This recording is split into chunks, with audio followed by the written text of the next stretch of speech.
¿Cómo están, hermanos? Buenas noches, bienvenidos a todos los que están también por la transmisión, bienvenidos. Pues vamos a darle la palabra al Señor, ¿qué le parece?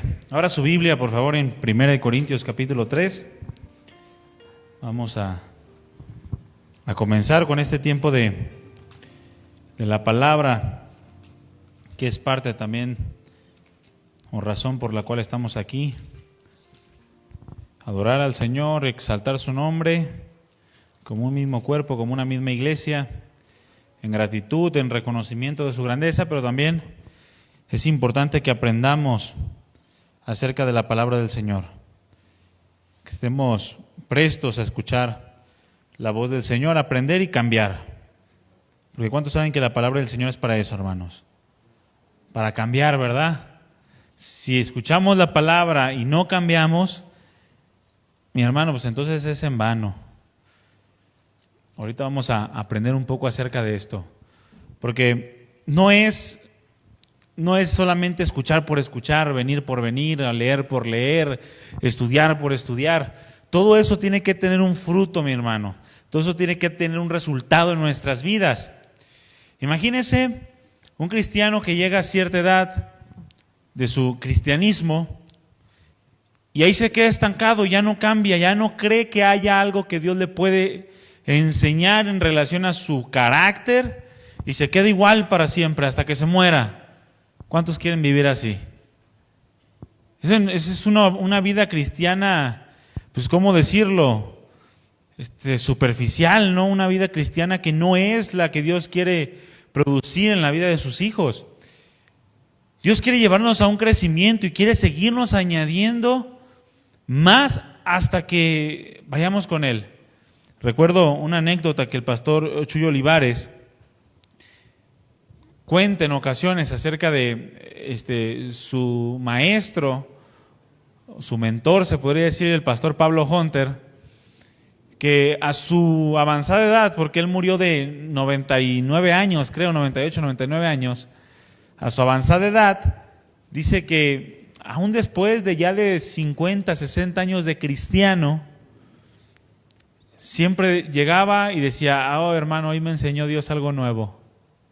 Imagínese, hoy Dios me enseñó algo nuevo, algo que cambiar, algo que vivir conforme a su voluntad.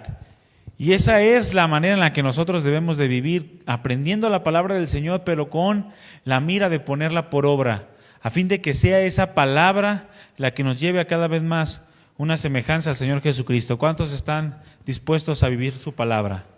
¿De verdad? Nomás dos, está bien.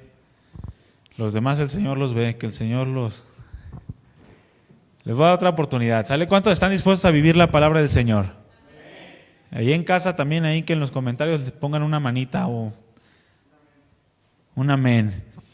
Dice 1 Corintios capítulo 3, versículo 3. De manera que yo, hermanos, no pude hablarles como espirituales, sino como a carnales, como a niños en Cristo. El tema que estaremos viendo precisamente es el discípulo carnal. Ese es el tema que vamos a ver. Es parte del complemento del tema de la semana pasada. La semana pasada vimos un tema que se llamó el discípulo enamorado. Y le pusimos un título a la enseñanza pasada, una pregunta que era, ¿amor sin conocimiento? ¿Amor sin conocimiento? Y ahora el título de esta enseñanza pues es otra pregunta, ¿conocimiento sin amor? ¿Se podrá llevar un cristianismo adecuado separando estas dos cosas? El amor sin un conocimiento de la palabra o un conocimiento sin amor. ¿Qué tanto conoces a Dios, mi hermano y mi hermana? ¿Qué tanto conoces a Dios? Ahora, ¿qué tanto amas a Dios? Porque aunque parecen preguntas distintas, son preguntas que van de la mano y que tienen todo que ver la una con la otra. ¿Por qué? Porque en la manera que conozcamos a Dios es la manera en la que le vamos a amar. Y en la manera que amemos a Dios es la manera en la que le vamos a conocer también, o vamos a querer conocerle. para obedecerle, obviamente, pero son dos preguntas que van de la mano. Indudablemente, mis hermanos, algo por lo cual el mundo conoce a Dios es a causa de su amor. Tenemos un Dios que es en esencia amoroso, es un Dios amoroso. Si hay algo que una persona puede resaltar de Dios, aún siendo una persona ignorante o por más ignorante de la palabra de Dios que sea esta persona, si hay algo que alguien puede resaltar de Dios es el amor, ¿sí o no? Todo el mundo sabe o que ha escuchado hablar del Dios de las Escrituras, lo puede reconocer como un Dios de amor, eso es inevitable, es el atributo que más se resalta en la mente de los hombres, el amor de Dios. Aunque recordemos que todos los atributos de Dios caminan en la misma línea, no es más amor que justo.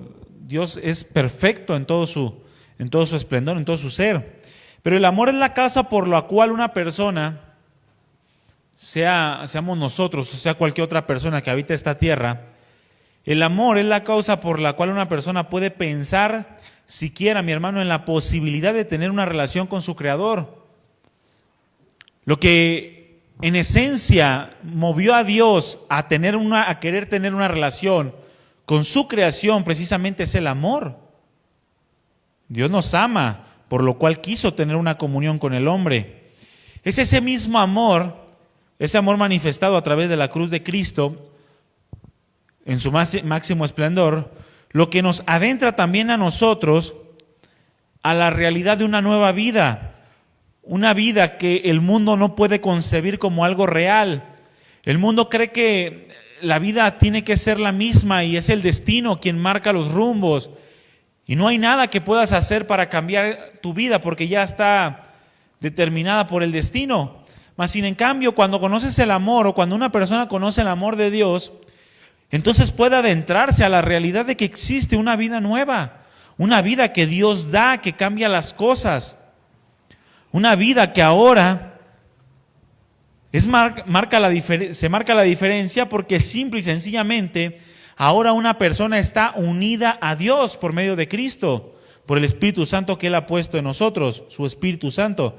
Pero es ese amor lo que nos permite unirnos a Dios y tener una vida nueva, un amor que recibimos gratuitamente.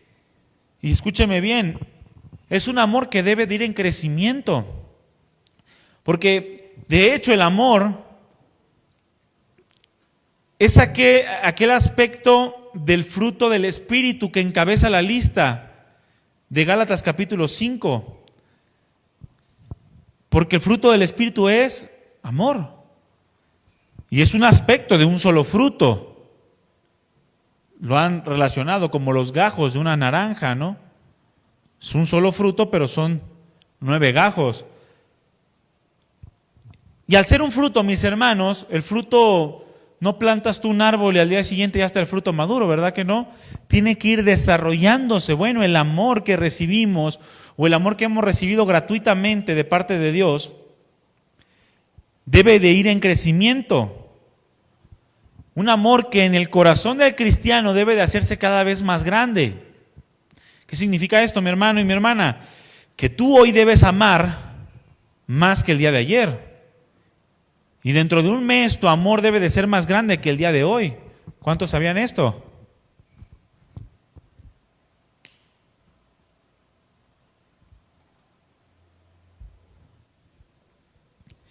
Debe de ir en crecimiento en el corazón del cristiano. De modo que al irse desarrollando el amor en la vida del cristiano, al pasar de los años, este amor debe de ser cada vez más grande y por consecuencia debe de ser cada vez más visible. Voltea con el que tienes a un lado o atrás y ve si su amor es visible. ¿Se ve el amor? Voltea, no tengas pena. O de reojo, míralo. Pero con el pasar de los años, mi hermano, aquel que es verdaderamente un discípulo del Señor, porque es la serie que estamos llevando, discípulos, aquel que es verdaderamente un discípulo del Señor, con el pasar de los años, debe de manifestar un amor cada vez más grande. Un amor que por consecuencia sea cada vez más visible. Esto es lo que debería de ser en la vida de todo creyente, más la realidad, mi hermano, es que el cristiano pasa por distintas etapas en el proceso de la maduración o en el proceso del crecimiento espiritual. ¿Cuántos quieren crecer espiritualmente? Para crecer espiritualmente, tú y yo tenemos que pasar por distintas etapas. Y la realidad es que en este proceso de maduración o de crecimiento espiritual enfrentamos distintas etapas en los cuales después de haber recibido el amor de Dios, después de haber nacido de nuevo o haber sido hechos nuevas criaturas, el cristiano, el verdadero discípulo, entra en una etapa de querer aprender más de Dios. Cuando un cristiano nace de nuevo, cuando un cristiano es transformado por Dios, entra en una etapa o tiene que entrar en la etapa de querer conocer más a Dios.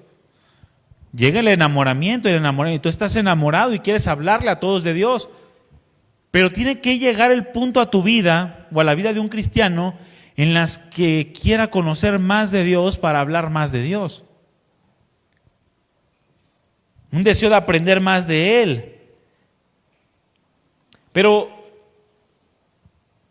es curioso, mi hermano, porque pareciera que al aprender más de Dios, parecería que entre más se conoce la palabra de Dios, el amor y el entusiasmo por la salvación de los hombres, y ese amor y ese entusiasmo por edificar la iglesia, va mermando, va bajando, va disminuyendo. Crece un cristiano intelectualmente, pero se estanca totalmente en el desarrollo del fruto espiritual que debe de dar. Es curioso, ¿no? Yo cuando me convertí, mi hermano, y yo tenía un deseo de hablar de Dios y de aprender de Dios tremendo. Comencé a leer la palabra, comencé a estudiar, comencé a memorizar pasajes y crecí en conocimiento. Y una vez me dijo un hermano, no sé si ya todavía está en Cristo, ya no lo he visto, pero me dijo, mira, ya tenía varios años el hermano de Cristiano, y me dijo, me da gusto verte cómo vas y cómo vas creciendo y cómo le vas echando ganas, pero cuida no estancarte, me dice, cuida que no te enfríes, porque siempre llega, dice, una etapa en la que te estancas, como que se siente confiado uno y ya no sabe otra cosa, ya repite las mismas cosas, y dice él, a mí me pasó, cuida que no te pase a ti. Y yo le tomé el consejo y dije, órale, qué padre. Pero pasó el tiempo, pasó un año, unos meses, un año, y así me sentía, mi hermano, estancado, sentía que ya no, aquel entusiasmo y aquel amor con el cual inicié ya no era el mismo, se había detenido. Mis lecturas de la palabra, mi estudio de la palabra ya no era el mismo. ¿Qué tuve que hacer? Romper con eso para regresar a aquel entusiasmo y aquel amor de poder crecer en el carácter, de poder desarrollar, que se desarrolle en mi vida un fruto espiritual. El amor, el gozo, la paz, la paciencia, la benignidad, la bondad, la fe, la mansedumbre y la templanza. Rasgos de carácter de Cristo que tienen que operar en la vida de un discípulo. Pero la realidad es esa, el cristiano, al pasar por estas distintas etapas de maduración, llega un momento en el que comienza a aprender de la palabra de Dios, pero se estanca en el desarrollo de su vida espiritual. En otras palabras, comienza a crecer el intelectualismo, pero el carácter se queda muy estancado. Por no decir que el carácter se vuelve un tanto egoísta también. Esto pasa, mi hermano, de manera muy común en la vida del discípulo del Señor. No sé a cuántos de ustedes les ha pasado, pero es algo muy común en la vida del discípulo, demasiado común. ¿Y sabe por qué es esto, mi hermano? Es a causa del descuido continuo de aspectos fundamentales en la vida cristiana. Cuando nosotros comenzamos a descuidar aspectos fundamentales de nuestro caminar cristiano, entonces comienza un estancamiento espiritual en la vida del discípulo. Pero estos aspectos fundamentales, yo quiero mencionar dos principalmente. Puede haber más, pero el descuido de estos dos aspectos fundamentales en la vida del cristiano deben ir siempre acompañados del estudio profundo de la palabra de Dios. Es decir, yo debo de estudiar la palabra de Dios. Yo me convierto a Cristo y debo de sentir ese deseo de aprender cada vez más de Cristo. Pero también ese conocimiento y ese estudio lo tengo que acompañar de estos dos aspectos fundamentales que son muy comúnmente descuidados en el caminar de la vida cristiana. Y el primero es la autoexaminación. La autoexaminación. El cristiano llega a un punto en el que deja de examinar su propia vida y tiene tanto conocimiento de la palabra del Señor que lo lleva a examinar la vida de los demás. Cuando un discípulo comienza a examinar más la vida de otros que su propia vida, entonces es un discípulo que se va a estancar en el desarrollo de su vida espiritual. No va a crecer en su madurez. El constante escudriñar nuestro corazón con sinceridad. Repite conmigo, sinceridad. La sinceridad es fundamental en la vida cristiana, mi hermano. Es por causa de la sinceridad que nosotros fuimos recibidos por Cristo. Una persona que con sinceridad de corazón no llega a los pies de Cristo es una persona que Cristo jamás lo va a recibir como su hijo. Que Dios jamás lo va a tomar como hijo suyo.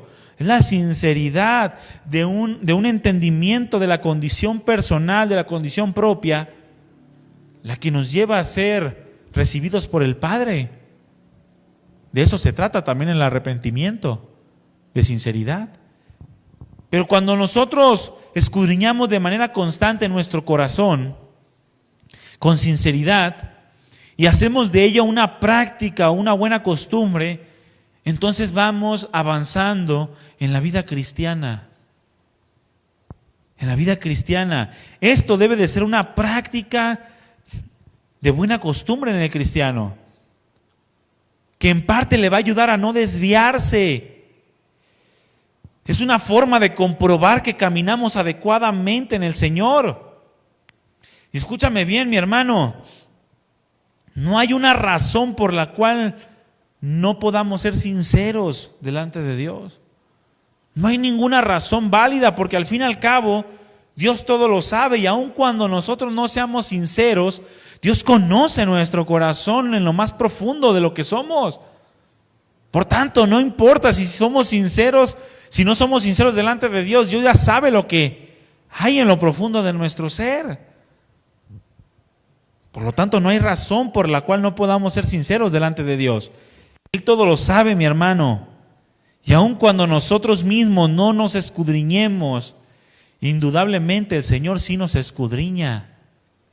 ¿Cuántos sabían que Dios escudriña sus corazones? Dios escudriña nuestro corazón. Y necesitamos nosotros también abrirle nuestro corazón a Dios en sinceridad. El rey David en el Salmo 139, en el versículo 23 y versículo 24, los últimos versículos de este pasaje, de este capítulo, precisamente exponía cómo era él o cómo era su vida de comunión con Dios. De modo que él pedía a Dios que lo examinara, porque reconocía que había cosas en su corazón que él quizá no podía ver. Y dice en el versículo 23 del capítulo 139, examíname, oh Dios, y conoce mi corazón. Pruébame y conoce mis pensamientos. Y ve si en mí hay camino de perversidad y guíame en el camino eterno. En otra ocasión, David ya había escrito acerca de esto también. Si mal no recuerdo, en el Salmo 26 también escribe las mismas palabras. Examíname, oh Dios, y conoce mi corazón. Pero en el Salmo 26 lo hace en un sentido de la seguridad de que él camina en rectitud delante de Dios. En este caso del Salmo 139, lo hace con temor y reverencia, en el sentido de que no quiere que nada le estorbe para caminar rectamente delante de Dios.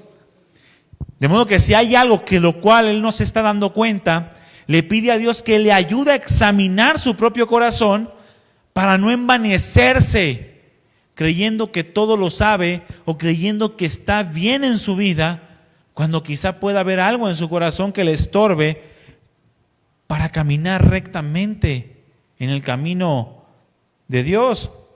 También el apóstol Pablo a los mismos corintios les escribió en el capítulo 11, versículo 31 de su primera carta: si pues nos examinásemos a nosotros mismos, no seríamos juzgados. ¿En qué sentido, mi hermano? El apóstol Pablo les estaba enseñando acerca de tomar la cena del Señor de una manera digna. Y les estaba enseñando a examinarse antes de tomar la cena del Señor.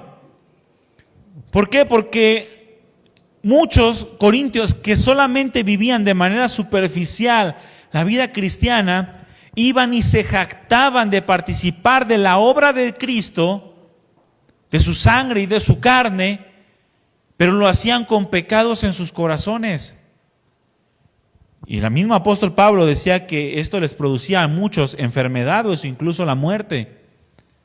Y era una forma de juzgar su condición en medio del acontecimiento que estaban teniendo. Por eso el apóstol Pablo le dice: mejor examínense a fin de que no sean juzgados. Mas siendo juzgados, dice el versículo 32, mas siendo juzgados, somos castigados por el Señor. O sea, el Señor te escudriña. Si tú no te examinas, el Señor te va a examinar. Y si en esa examinación o en ese escudriñar de Dios te encuentra culpable, te va a juzgar. Eres castigado por el Señor, dice, para que no seamos condenados por el mundo, en referencia a los que ya somos hijos de Dios. Porque Dios nos castiga, Dios castiga al que ama, lo disciplina, así lo dice su palabra. Por lo tanto, la autoexaminación es importante para no llegar a un punto en el cual nos estanquemos pensando que por nuestra vida intelectual o por nuestra vida de servicio quizá o por nuestras habilidades y dones tenemos una vida aceptable delante de Dios. Más adelante, en la segunda carta que el apóstol Pablo les escribe a los corintios, en el capítulo 3, en el versículo 5, el apóstol Pablo, defendiendo su apostolado, les escribe: examínense para saber si su fe es genuina. Lo estoy leyendo en una versión distinta, la Nueva Traducción Viviente. Pero dice: examínense para saber si su fe es genuina. Pruébense a sí mismos. Sin duda saben que Jesucristo está entre ustedes. De no ser así, dice, han reprobado el examen de la fe genuina. ¿Por qué? Porque también les escribió a los romanos que el Espíritu da testimonio a nuestro espíritu que somos hijos de Dios. Y el que no tiene el Espíritu de Dios, simple y sencillamente no es de Él. Pero Pablo les manda a examinar si verdaderamente están en la fe, porque si están en la fe, entonces entenderán la obra que Dios ha hecho en ellos a través de la vida del apóstol Pablo, como apóstol de Jesucristo, que es algo que estaba defendiendo el apóstol Pablo delante de los corintios. Al ponerse a prueba, dice el versículo 6, espero que reconozcan que nosotros no hemos reprobado el examen de la autoridad apostólica. Por lo tanto, mi hermano, una persona, un cristiano, que separa de su vida de estudio, de su vida de lectura, de su vida de conocimiento, la autoexaminación, es un cristiano que está incompleto en su vida, en su caminar cristiano, porque la autoexaminación es un aspecto fundamental en la vida cristiana. Necesitamos aprender a examinarnos a nosotros mismos para ver en dónde estamos pisando, si realmente estamos haciendo o no la voluntad de Dios. Un segundo aspecto fundamental en la vida del cristiano y que debe de acompañar siempre el estudio profundo de la palabra del Señor es una correcta oración. No solamente el autoexaminarnos, sino también orar de manera correcta. Porque sin duda alguna todo cristiano ora, ¿verdad que sí? De alguna manera el cristiano, por la nueva naturaleza que Dios le ha dado, hablo del cristiano genuino, o el cristiano que verdaderamente ha sido nacido de nuevo, no el que es por tradición o por religiosidad, ese cristiano de una u otra manera siente la necesidad de estar en contacto con Dios, porque tiene el Espíritu Santo. Siempre tiene esa necesidad de orar, pero hay que orar de manera correcta. La correcta oración acompañada de una autoexaminación, aunado a un estudio profundo de la palabra del Señor, nos va a llevar, mi hermano, a crecer espiritualmente. Repito, ¿cuántos quieren crecer espiritualmente? Solamente va a pasar eso si tú oras correctamente o si tu estudio lo acompañas de oración y de una constante autoexaminación. La autoexaminación para saber si estás viviendo lo que estás aprendiendo de la palabra del Señor. Y la correcta oración nos va a llevar a conocer con sinceridad si estamos en verdad caminando en la voluntad de Dios. Cuando examinamos nuestras oraciones, cuando verdaderamente las examinamos, mi hermano, porque a veces oramos y no sabemos ni lo que estamos orando. Pero cuando oramos con entendimiento, como dice la Escritura, tengo que orar con entendimiento, oras sabiendo y pensando en lo que estás hablando.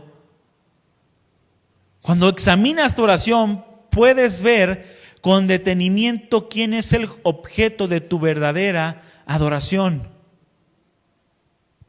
Porque la oración es una forma de adorar a Dios.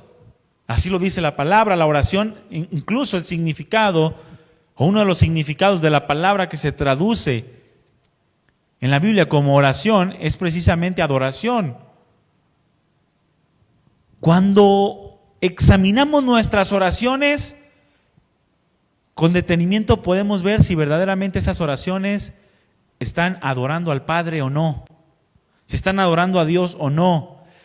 En muchos cristianos, mis hermanos, la oración tiende a ser demasiado superficial.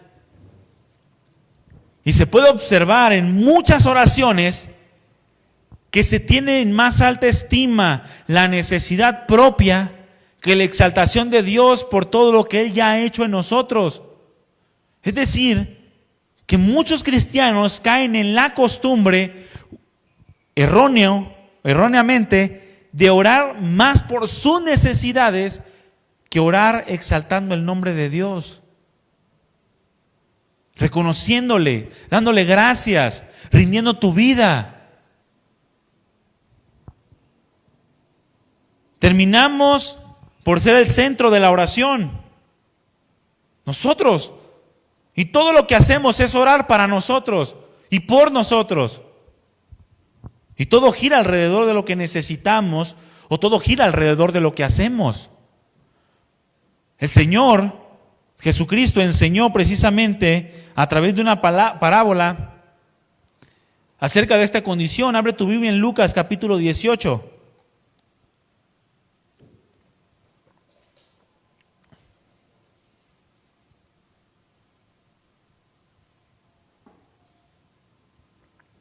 En Lucas capítulo 18, el Señor, vamos a leer del versículo 9 hasta el versículo 13, enseña precisamente acerca de una correcta oración. Dice, versículo 9, a unos que confiaban en sí mismos como justos y menospreciaban a los otros, dijo también esta parábola. Normalmente, mi hermano, aquellos que confían en sí mismos son aquellos que le dan más crédito a sus habilidades o a su conocimiento que a lo que Dios está haciendo por ellos o lo que Dios les ha dado. Por eso confían en sí mismos como justos, en lo que ellos hacen, que los lleva a ser aceptos delante del Padre, o en lo que ellos conocen, de modo que menosprecian a otros, y el menosprecio es un síntoma o es un aspecto evidente en la vida de aquel que se llena de puro conocimiento, pero deja de lado el amor, deja de lado el carácter, deja de lado la autoexaminación y la sincera o la correcta oración.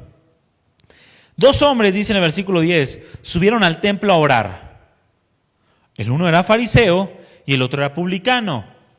Por el contexto de la palabra, pues sabemos que el fariseo era una persona orgullosa, llena de conocimiento de la Torá, de la palabra del Señor o del Antiguo Testamento. Y el publicano, pues era un pecador, un recaudador de impuestos, pecador, ladrón, menospreciado por los hombres religiosos, como los fariseos. Uno era fariseo y el otro era publicano. El fariseo, puesto en pie, dice, oraba consigo mismo de esta manera: Dios, te doy gracias. Nótese que ya le dio gracias a Dios, ¿sale? O sea, también tiene agradecimiento en su corazón, o un aparente agradecimiento. O sea, el cristiano también puede orar dando gracias, o comenzar una oración con gracias, con acción de gracias. Señor, te doy gracias, pero aquí viene el meollo de la oración, porque no soy como los otros hombres, no soy como los ladrones, como los injustos, ni como los adúlteros, ni aun como este publicano. Ayuno 2 veces por semana, doy diezmos de todo lo que gano. O sea, su conocimiento y sus habilidades, su posición como miembro del pueblo escogido por Dios, lo cual lo llevaba a confiar en sí mismo y dejó de autoexaminar su vida, dejó de crecer de manera espiritual. Mas el publicano dice, estando lejos, no quería ni aún alzar los ojos al cielo, sino que se golpeaba el pecho diciendo: Dios, sé propicio a mí, pecador. Esta actitud, mi hermano, no la puede tener otro sino el que se ha autoexaminado. Es decir, una correcta oración debe preceder a la autoexaminación para saber si me estoy presentando delante de Dios de una manera adecuada. Y dice el Señor Jesucristo en el versículo 14, les digo que este descendió a su casa justificado antes que el otro, porque cualquiera que se enaltece será humillado, y aquel que se humilla será enaltecido. Y el enaltecimiento es un rasgo característico de una persona que solamente se está llenando de intelectualismo y está dejando de lado la autoexaminación para examinar a otros y está dejando de lado una sincera oración delante de Dios. Ya se ha vuelto de las oraciones o de la práctica de la oración, se ha vuelto el centro. Todo eso, indudablemente, mi hermano, en el discípulo produce un estancamiento. Y no es sino hasta que reconozca su verdadera condición y la condición de Dios que va a salir de ese estancamiento para seguir caminando hacia la madurez, hacia una vida espiritual madura. El discípulo, el verdadero discípulo, mi hermano, tiene que aprender a equilibrar su vida espiritual. Tiene que aprender a ser equilibrado en su vida espiritual. Esto es, que debe de aprender a llevar un orden en su vida que le permita crecer y tener una vida espiritual saludable. ¿Sabe cuál es la vida espiritual saludable? La que va creciendo proporcionalmente el carácter y el conocimiento. Esa es una vida espiritual saludable. Aquel que conoce de Dios e inmediatamente quiere ponerlo por obra. Esa es una vida espiritual saludable. Esto no tenía nada que ver con la iglesia de Corinto o la iglesia de los corintios. Esta iglesia no estaba teniendo una vida espiritual saludable. Lo leímos al principio en 1 Corintios capítulo 3, dice, de manera que yo, hermanos, no pude hablarlos como espirituales. O sea, no están teniendo vidas verdaderamente espirituales, sino como a carnales, como a niños en Cristo. La iglesia de Corintio, mi hermano, era como una guardería o un kinder, donde llegabas y todos andaban hablando al mismo tiempo, el uno no dejaba hablar al otro, allá estaban peleándose dos, acá estaba llorando otro, a la maestra la tenían azorrillada allá en la esquina. Así era la iglesia de Corintio, y tú lo puedes ver a través de toda la carta, la primera y la segunda. Aunque en la segunda ya habían crecido un poco en el orden y en la disciplina, seguían teniendo conflictos internos. Les di a beber leche y no vianda porque no eran capaces. Es más, ni aún son capaces todavía, porque son carnales. Pues habiendo entre ustedes celos, contiendas, disensiones, ¿no son carnales? ¿Y andan como hombres? Esta frase, y andan como hombres, se parecen a los hombres naturales. El apóstol Pablo, la palabra de Dios, diferencia entre los hombres espirituales, hombres carnales y hombres naturales. Los naturales son los que no tienen el Espíritu de Dios. Los cristianos carnales son los que se comportan como los naturales, aunque sí tienen el Espíritu de Dios.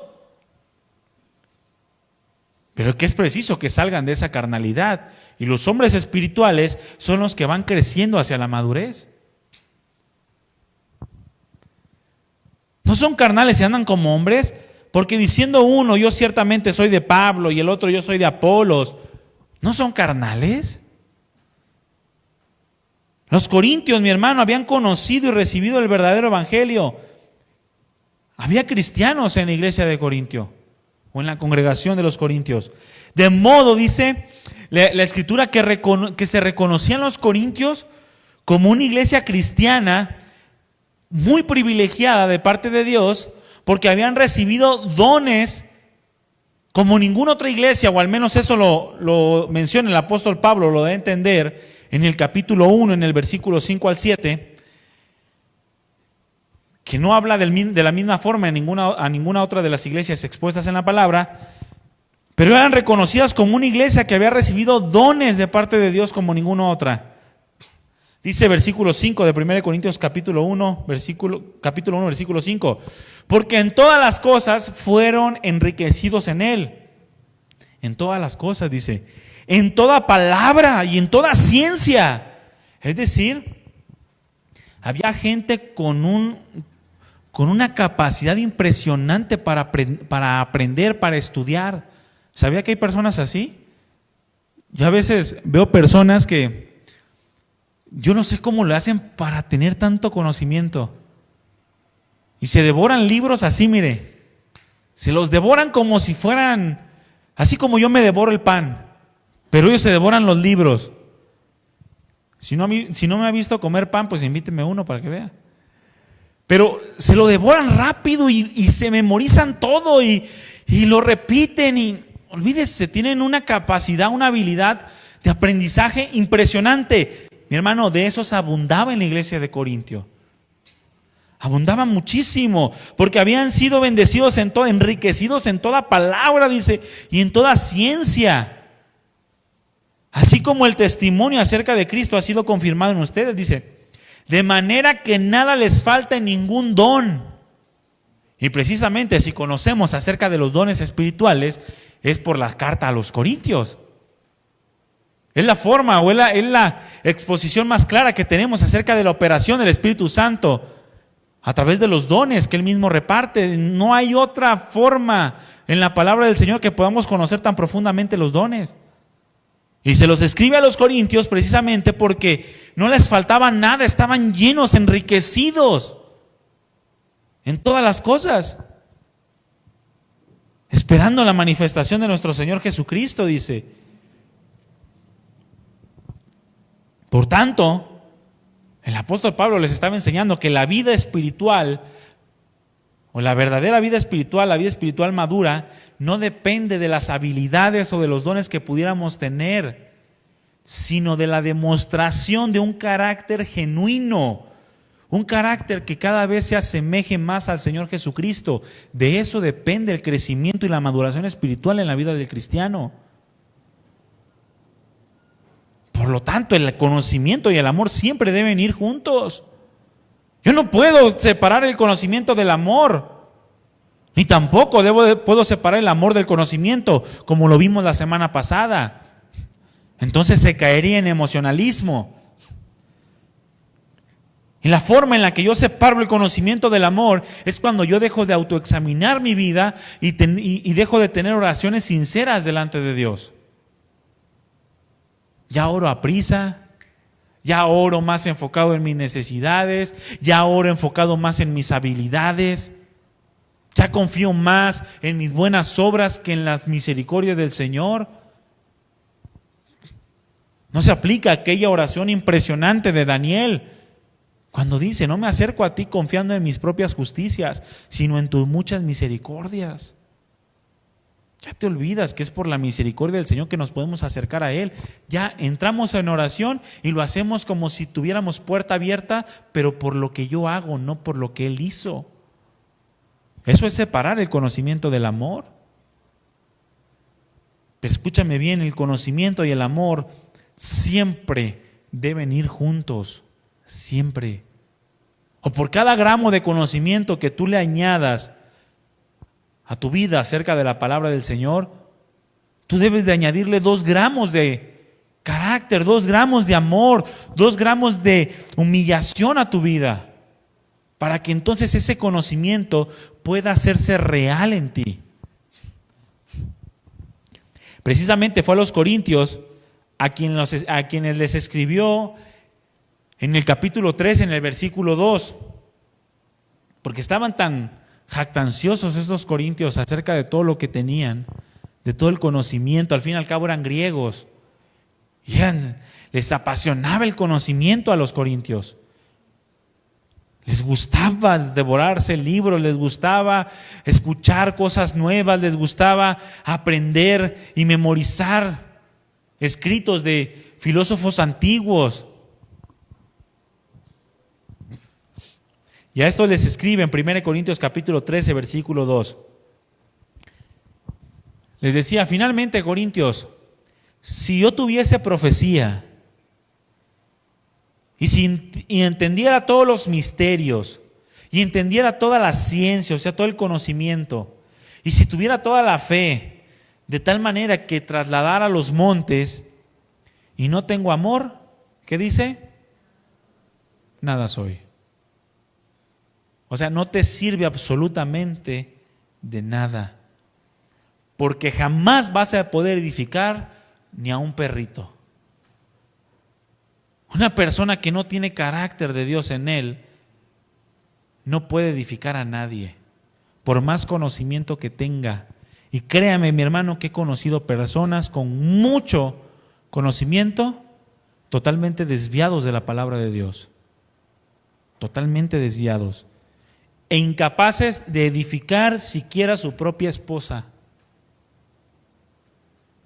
porque no tienen el amor de Dios, no tienen esa constante autoexaminación, esa humillación delante de Dios en oración.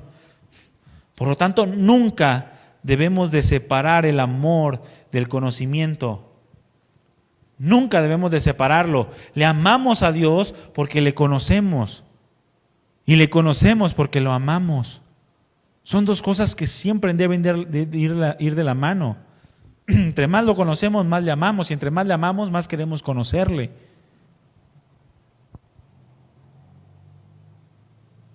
¿Podemos amar a alguien sin conocerle? No. No se puede. Y no se puede decir que conocemos a alguien y que le amamos sin conocerle. Es lo que el Señor le dijo a través del apóstol Juan en su primera carta. Si no puedes amar a tu hermano, a quien has visto, ¿cómo me vas a amar a mí si no me has visto? No se puede. Un conocimiento intelectual de la palabra del Señor, pero carente de amor, mi hermano, puede producir conductas demasiado extremas en la vida del cristiano. Conductas las cuales, al ser llevadas de la mano de una constante autoexaminación y con una vida práctica de oración sincera, pueden evitar el caer en legalismos o juicios sin fundamento. Si te llenas de la palabra del Señor, pero te autoexaminas siempre en tu vida y oras de una manera sincera, puedes evitar caer en este tipo de conductas extremas que el intelectualismo produce.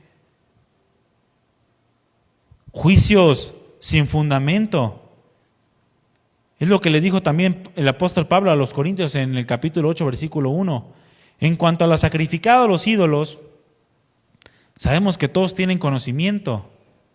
Todos tenemos conocimiento en cuanto a lo sacrificado a los ídolos, pero el conocimiento envanece, pero el amor edifica. Y luego dice en el versículo 2, si alguno se imagina que sabe algo, aún no sabe nada como debe de saberlo. Pero si alguno ama a Dios, es conocido por Él. O sea, es mejor que antepongas tu amor al conocimiento que crees tener para que entiendas que todavía te falta, a que creas que sabes mucho y te comiences a envanecer y termines por no edificar a nadie. No está diciendo para nada que el conocimiento es malo. El conocimiento es indispensable, pero siempre acompañado del amor. Siempre acompañado de un deseo de crecer espiritualmente. En la vida espiritual, mi hermano, el amor está incompleto sin el conocimiento. Y el conocimiento está incompleto sin el amor. En la vida espiritual estas dos cosas siempre deben de ir de la mano. Y el discípulo debe de aprender a caminar buscando estas dos cosas. El conocimiento y el amor. Cuando se separa el amor del conocimiento o el conocimiento del amor, ambos manifiestan una imagen inadecuada de Dios. Una persona que solamente busca el amor de Dios, pero no toma en cuenta para nada la palabra, es una persona que va a terminar por destrozar la imagen de Dios a los de afuera. Y les va a mostrar a un Dios que para nada es el Dios de la palabra. Y una persona que se llena de conocimiento, pero no busca para nada el crecimiento espiritual en su carácter, un crecimiento espiritual real, una vida práctica de ese conocimiento, también va a presentar a los de afuera una imagen inadecuada de Dios. Algo de Dios que no es real, sino algo de Dios o un Dios demasiado humano. Un Dios que el mundo no le va a agradar conocer. Debemos de brincar, mi hermano, del amor al conocimiento, pero sin dejar el amor. Llegas y amas a Dios cuando te conviertes, estás enamorado de Él. Debes de brincar a obtener un conocimiento, pero sin soltar el amor. Muchos brincan al conocimiento y sueltan el amor. Y es su propia perdición. Un teólogo escribió lo siguiente: una acción bondadosa puede ser más potente y tener mayor alcance que el más elocuente de los sermones. Totalmente cierto. ¿De qué sirve, mi hermano, tener un sermón, una predicación, un mensaje sumamente elocuente de la palabra del Señor si no va acompañado de acciones de bondad según la palabra? ¿De qué sirve? ¿Servirá de algo? ¿De qué sirve que le digas a alguien Dios te bendiga al verlo que tiene necesidad de comer o necesidad de taparse y no le das lo necesario para suplir sus necesidades? ¿Acaso puede manifestarse el amor de Dios a través de eso? ¿Verdad que no? No sirve de nada. Pero una acción bondadosa que resulta del conocimiento de Dios, entonces es potente y tiene un alcance ilimitado en el corazón de las personas. Aquellas acciones bondadosas, mi hermano, escúchame bien, no las que surgen de un corazón ignorante. Porque hay acciones bondadosas que son sumamente ignorantes, sino aquellas acciones que van de la mano con la sabiduría que la palabra del Señor otorga a aquellos que le buscan. Aquella sabiduría que nos lleva a saber si será para edificación o no aquella acción de bondad que estamos haciendo. Porque no todas las buenas obras pueden considerarse que son de Dios. ¿Sí sabía usted de eso? Recuerdo no es hermano porque no es cristiano realmente, pero un simpatizante de ahí de la congregación, de aquí no, de acá de Casa Oración Centro, que él decía algo, me decía algo y me decía cuando cayó en una condición económica muy baja. No, dice, el dar siempre va a ser bueno, como sea siempre va a ser bueno, el que le des a todo mundo siempre es bueno. El que lo utilicen para lo que lo utilicen, si ya no es tu problema, pero tú no puedes dejar de dar siempre a todos. Y bueno, eso suena bien, ¿verdad que sí? El dar siempre es bueno. Pero el dar conforme a la voluntad de Dios, el dar con sabidurías. ¿Cuántos saben que la generosidad no está peleada con la sabiduría? ¿Verdad que no? ¿O sí? ¿Están dormidos? Ah, bueno. La generosidad no está peleada con la sabiduría. Una acción de bondad tiene que ir acompañada de sabiduría de Dios. De lo contrario, esa supuesta acción de bondad va a resultar más en el tropiezo de otros. ¿No le pasó esto a los tesalonicenses? Que lo vimos ya anteriormente, cómo muchos se aprovechaban de la bondad de unos y que no querían trabajar y que les eran tropiezo. Necesitamos hacer acciones de bondad, pero acompañadas del conocimiento de la palabra de Dios. Y debemos de acompañar ese conocimiento de la palabra de Dios siempre de aquel deseo de vivir lo que estamos conociendo. Aquel conocimiento, mis hermanos, que se adquiere sin el deseo de ponerlo por obra, produce constantes juicios. Una persona que sabe mucho de la palabra del Señor, pero que no se preocupa por estar viviendo lo que está aprendiendo, le produce en el corazón una vida de constantes juicios. Mira aquel hermano que está mal, mira aquello que está mal, mira, oye, espérate, se acaba de convertir ayer. Ay, ¿qué tiene? Pero ya tiene el Espíritu Santo y el Espíritu Santo hace esto, el otro.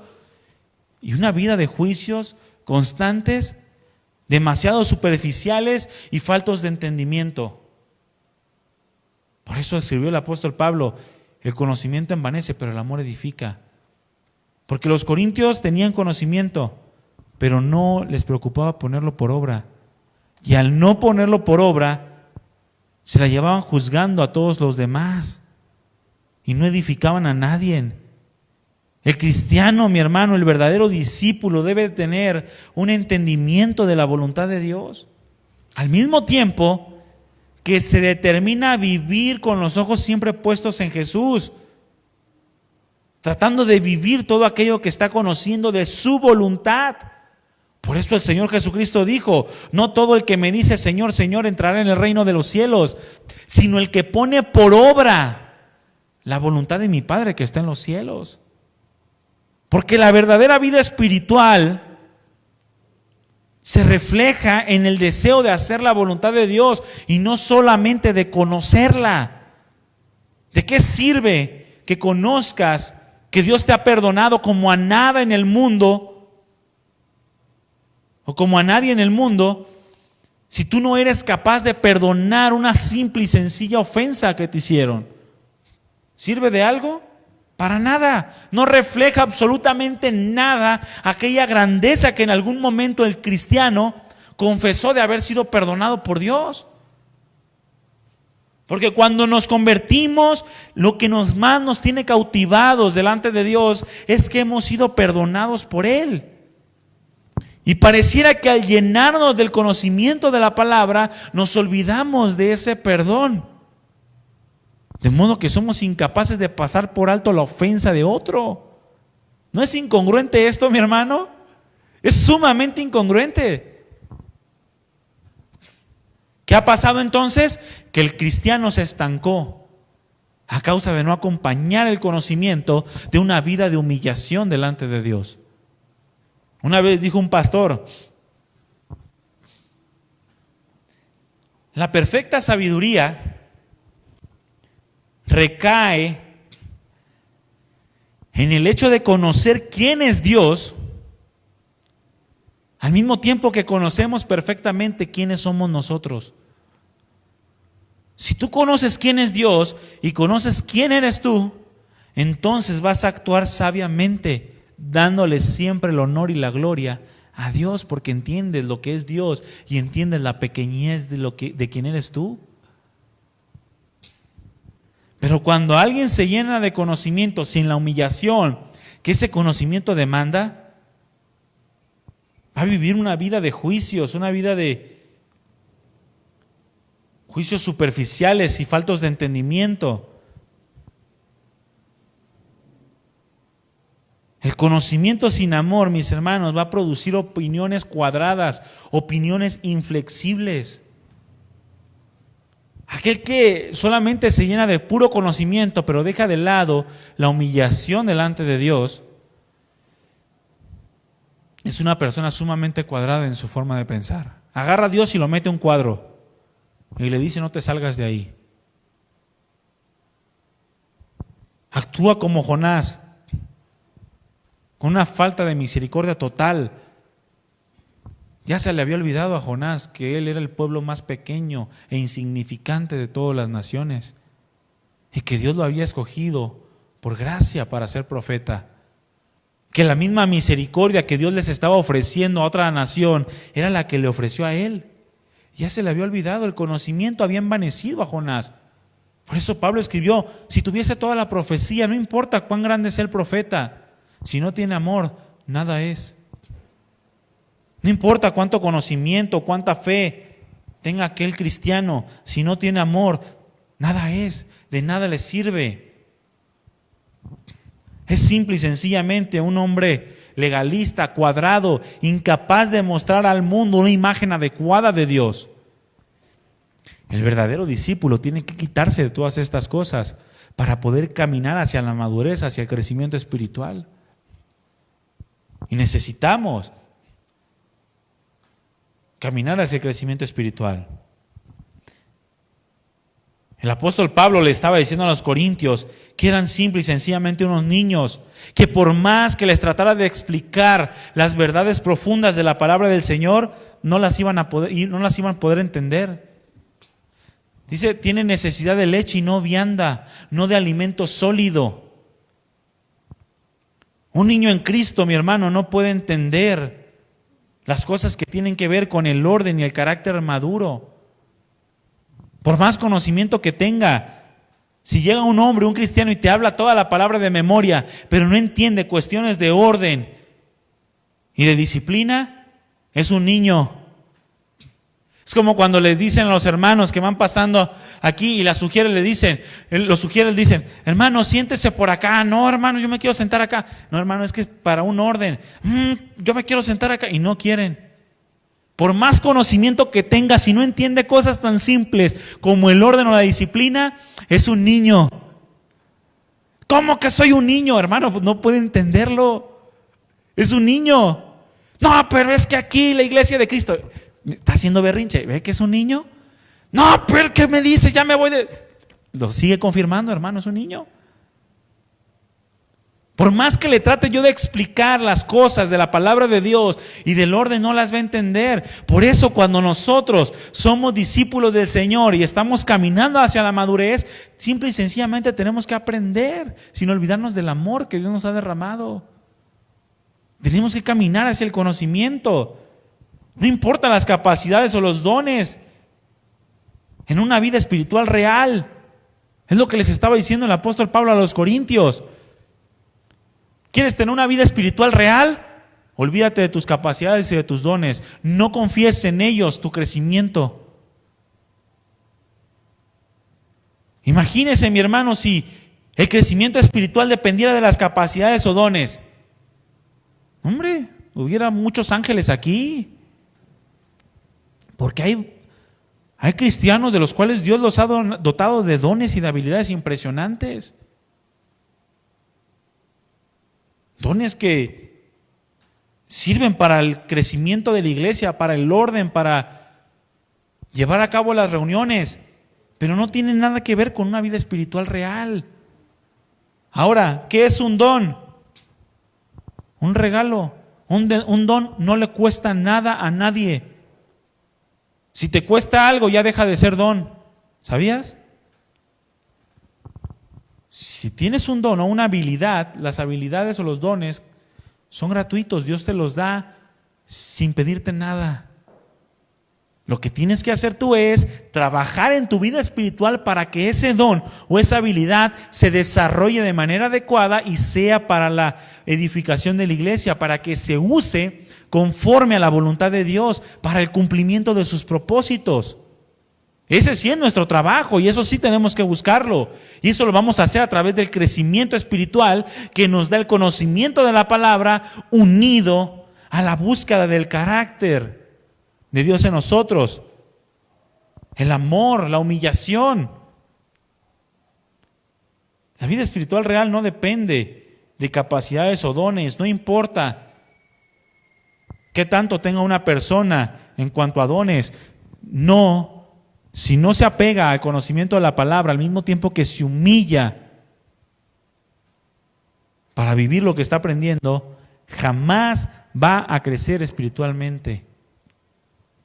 Santiago liga la vida espiritual al comportamiento y no al conocimiento. Ahí en Santiago capítulo 3, versículo 13 al 15 dice: si ustedes son sabios y entienden los caminos de Dios, demuéstrenlo viviendo una vida honesta y haciendo buenas acciones con la humildad que proviene de la sabiduría de Dios. O sea, ¿creen que tienen una vida madura espiritualmente? ¿Creen que entienden la palabra del Señor? ¿Creen que conocen mucho de la palabra del Señor? Demuéstrenlo. ¿Cómo?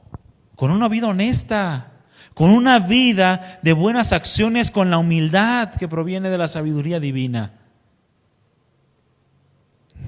No con la mucha palabrería o con los muchos dones. No importa cuántos demonios eches fuera o cuántos milagros de sanidad hagas, eso no demuestra la vida espiritual. ¿Y sabe que el cristiano que no es maduro espiritualmente se deja ir por estas cosas? Aquel que no está aprendiendo adecuadamente de la palabra del Señor se va de boca cuando ve que un muerto resucita. Por eso el anticristo va a engañar a muchos también. Porque dice la Escritura que una de las señales que va a hacer es que va a estar casi muerto y va a resucitar. Y muchos se van a ir de boca viendo una cosa tan asombrosa y dejan de lado la honestidad y las buenas acciones que provienen de la sabiduría de Dios con humildad, o sea, un carácter, un comportamiento. Por eso las iglesias de sanidad están llenas, en donde viene el paralítico, lo levantan y ¡guau! ¡No! Y jamás ven la vida del pastor o del predicador. Jamás ven la vida de la persona que está enseñando y se van solamente por los milagros y piensan que el hacer milagros es porque es muy espiritual. Y no tiene nada que ver, mi hermano. Lo espiritual es usar con sabiduría el don. Eso sí es ser espiritual. Aquellos que son de la alabanza. Yo doy gracias a Dios por la vida de los que están en la alabanza aquí, Andrés y Iván. Porque buscan usar ese don con sabiduría. Buscan utilizar ese don para la gloria de Dios. Pero hay personas que cantan y que tocan de todo, pero no lo hacen para la gloria de Dios. Y se van de boca algunos viendo todos los instrumentos que tocan, se van de boca viendo qué tan padre canta. No, mira, canta como Barak. El de la Biblia, el de acá no. Pero no ven su vida espiritual, no ven su caminar cristiano, no ven su vida de honestidad, no ven su vida de acciones con humildad. Pero si tienen envidias, dice Santiago, envidias amargas y ambiciones egoístas en el corazón, no encubran la verdad con jactancias y mentiras. Porque es lo que hacen los falsos, es lo que hacen los carnales, es lo que hacen los naturales. Tratan de cubrir una vida espiritual real con sus habilidades y dones y con su mucho conocimiento o su mucha retórica. Por eso, mis hermanos, les digo a muchos, no se dejen engañar por los predicadores que ven en Facebook o los que ven en YouTube. No, es que predica bien. No se dejen engañar, no conocen su vida. Eso no determina si es un hombre o una mujer espiritual. Su comportamiento es lo que determina si verdaderamente es una persona que va creciendo, que va caminando hacia la madurez o al perfeccionamiento espiritual.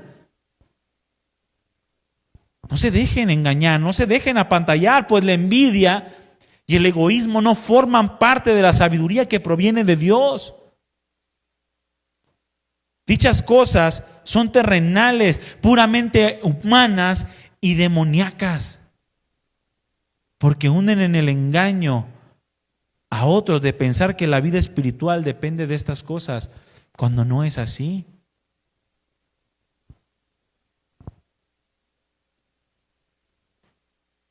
Por lo tanto, mi hermano, no debemos dejar de lado la búsqueda constante del carácter, del amor de Dios a través de su palabra, al mismo tiempo que nos llenamos del conocimiento de la palabra de Dios.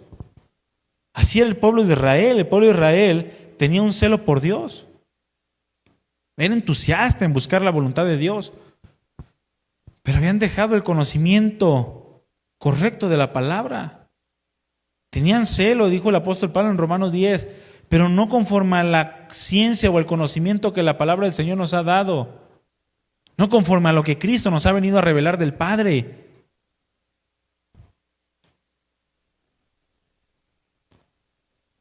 Por lo tanto, no separemos el conocimiento del amor, no separemos el conocimiento de la humillación.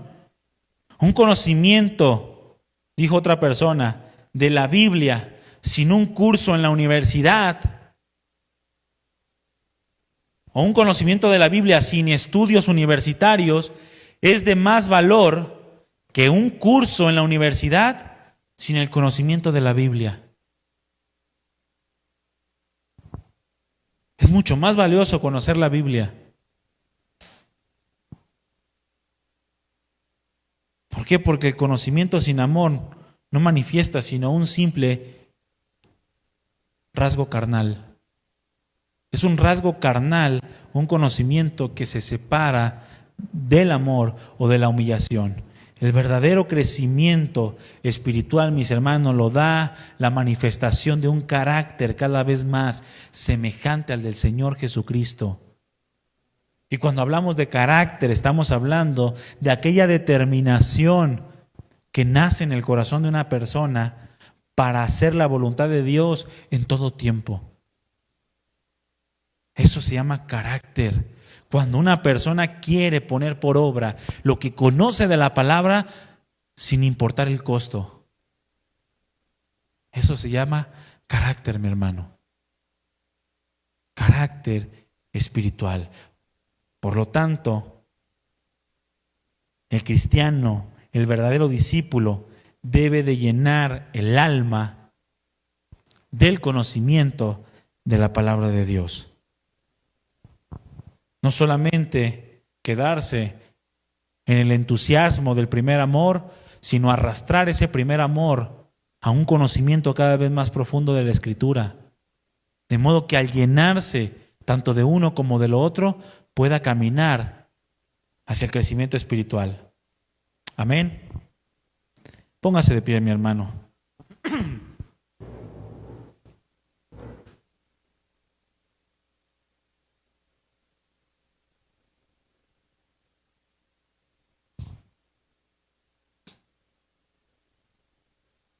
El discípulo tiene que caminar hacia el crecimiento, hacia la madurez espiritual. Ese es el propósito del discípulo, parecerse cada vez más a su maestro.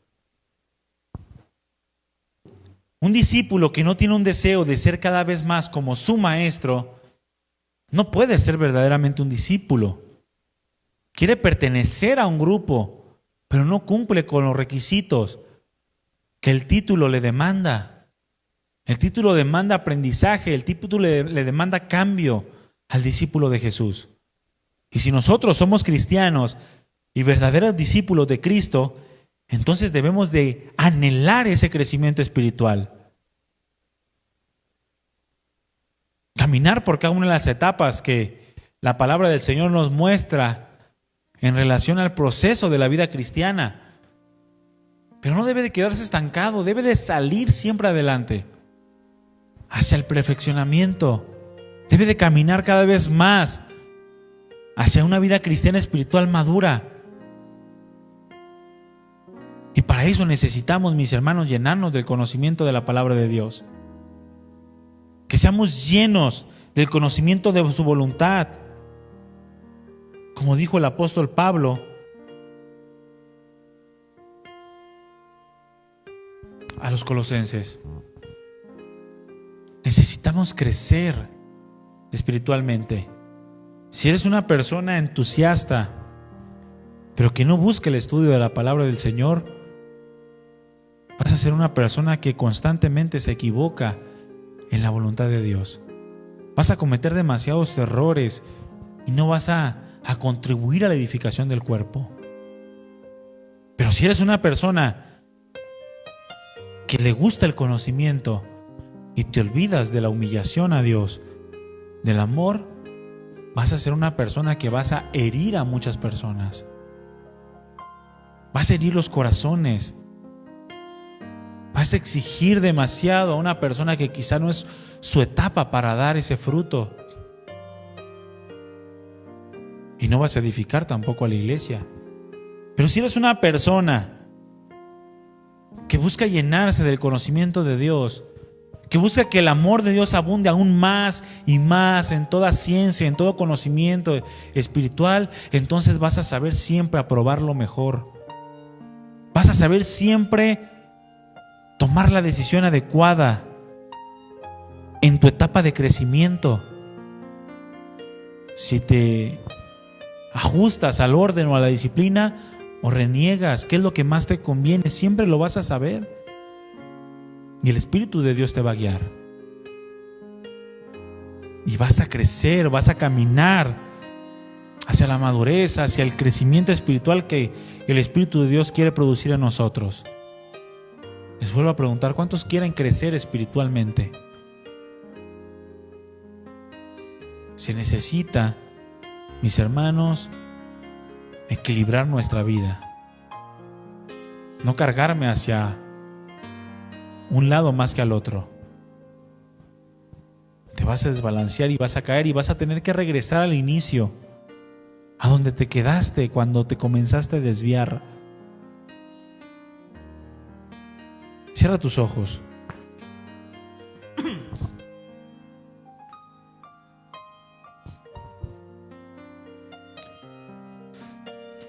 Señor, te damos gracias. Gracias porque tú eres bueno en gran manera con nosotros. Y en esta noche queremos orar a ti, reconociendo tu grandeza, amado Dios, porque en verdad eres excelso. Tu paciencia nos deja cautivos, maravillados de cómo tú nos instruyes pacientemente como un padre a un hijo que va dando sus primeros pasos. Y aun cuando como hijo nos tardemos en caminar, tú esperas con paciencia el tiempo en el cual lo hagamos. Tú nos instruyes como aquel padre que enseña a andar en bicicleta a su hijo, que ante tantas caídas, tú lo levantas hasta que pueda verdaderamente aprender a andar solo. Y en cada una de las etapas de nuestra vida, amado Dios, tú siempre estás presente, enseñándonos, ayudándonos. Precioso Dios, ayúdanos a corresponder. Ayúdanos a no olvidarnos de la grandeza de tu misericordia, de la grandeza de tu amor.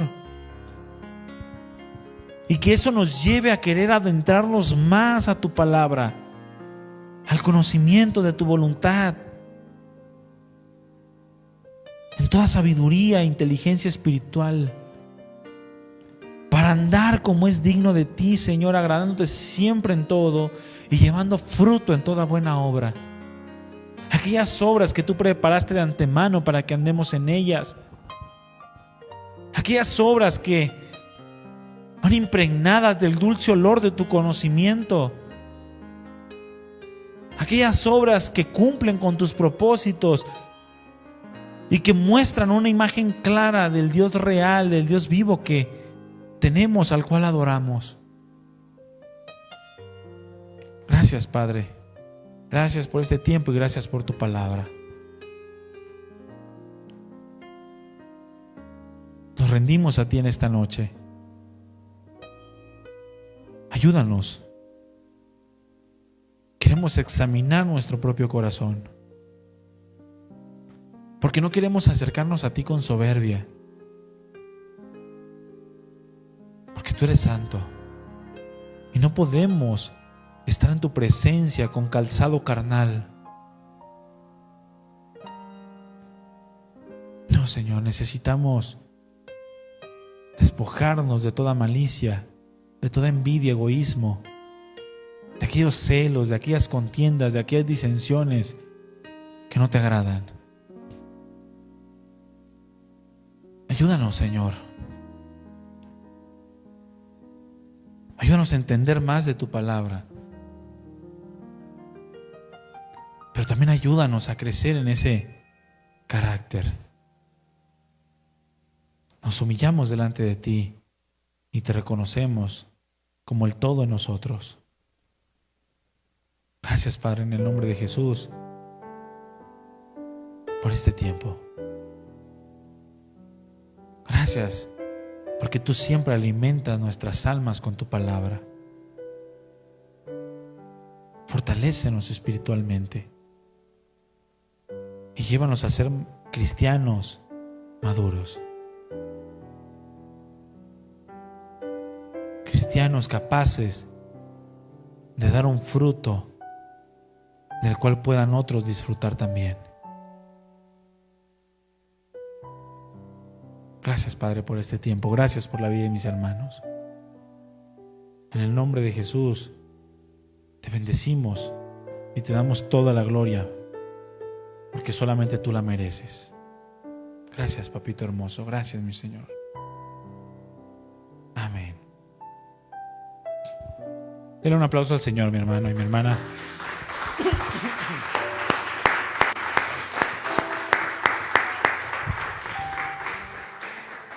Mi hermano, que Dios le bendiga. Estamos despedidos, nos vemos en la próxima reunión. Que el Señor lo lleve con bien a su casa y siga llenándose de la palabra del Señor, siga llenándose de esos tiempos de comunión con Cristo. Examine su vida, ore a Dios con sinceridad y busque siempre el hacer su voluntad. ¿Sale? Que Dios le bendiga, mi hermano. Estamos despedidos. Muchas gracias.